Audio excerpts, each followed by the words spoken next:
Hello കുട്ടീസ്, welcome back to my YouTube channel. അപ്പോൾ ഇന്ന് ഞാൻ വന്നിരിക്കുന്നത് ഉത്സവത്തിൻ്റെ 3-ാം ദിവസമാണ്. എല്ലാവരും കൂടി അമ്പലത്തിൽ പോകുന്നൊരു വീഡിയോ ആയിട്ടാണ്. അങ്ങനെ നമ്മൾ അമ്പലത്തിലെത്തി. അമ്പലത്തിൽ നല്ല ആളും തിരക്കൊക്കെ ആയിരുന്നു.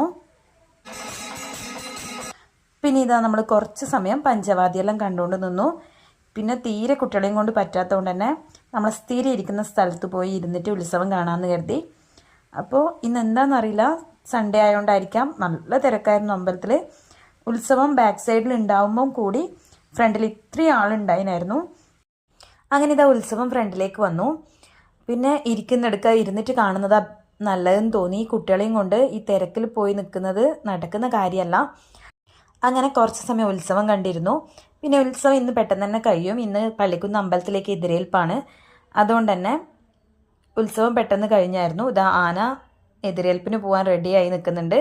എതിരേൽപ്പ് പോയി തിരിച്ചു വരാൻ ഒരുപാട് ലേറ്റ് ആവുന്നതുകൊണ്ട് തന്നെ വയലിൽ പ്രോഗ്രാം നടക്കുന്നുണ്ട്, അങ്ങോട്ട് പോകാനിരിക്കുകയെന്ന്. ഇതാ ആന പോയിട്ടാകുമ്പം നമ്മൾ വയലിൽ ഗാനമേള നടക്കുന്നിടത്ത് പോയിരുന്നു. വയലിലെ പൊടിയും തണുപ്പെല്ലാം ഉള്ളതുകൊണ്ട് കുറച്ച് മാറിയിട്ടാണ് നമ്മൾ ഇരുന്നത്. കുറച്ച് സമയം ഗാനമേള കണ്ടിട്ട് തിരിച്ച് അമ്പലത്തിലേക്ക് തന്നെ പോയി. അമ്പലത്തിൽ തായമ്പക നടക്കുന്നുണ്ട്. അപ്പം തായമ്പക കാണാൻ പോകാമെന്ന് വിചാരിച്ചു. പക്ഷെ കുട്ടികൾക്ക് ചന്തയിൽ പോകണമെന്ന് പറഞ്ഞുകൊണ്ട് തന്നെ ചന്തയിലൊക്കെ ഒന്ന് കറങ്ങിയിട്ട് വരാമെന്ന് വിചാരിച്ചു. അങ്ങനെ കുറച്ച് സമയം ചന്തയിലൂടെയെല്ലാം നടന്ന് ഐസ്ക്രീമൊക്കെ കഴിച്ച് തിരിച്ച് അമ്പലത്തിലേക്ക് തന്നെ പോയി. അമ്പലത്തിൽ അപ്പോഴത്തേക്കും തായമ്പക തുടങ്ങിയിട്ടുണ്ടായിനി. അങ്ങനെ തായമ്പക കണ്ടിരുന്നു. നൃത്തം കാണണമെന്നുണ്ടായിനി. പക്ഷേ നൃത്തം തുടങ്ങാൻ ഒരുപാട് ലേറ്റ് ആവുമെന്ന് പറഞ്ഞുകൊണ്ട് തന്നെ നൃത്തം കാണാൻ നിന്നില്ല. തിരിച്ച് വീട്ടിലേക്ക് പോയി. അപ്പോൾ ഇത്രയേ ഉള്ളൂ ഈ കുട്ടി വീഡിയോ ഇഷ്ടപ്പെട്ട എല്ലാവരും ലൈക്ക് ചെയ്യുക, സപ്പോർട്ട് ചെയ്യുക.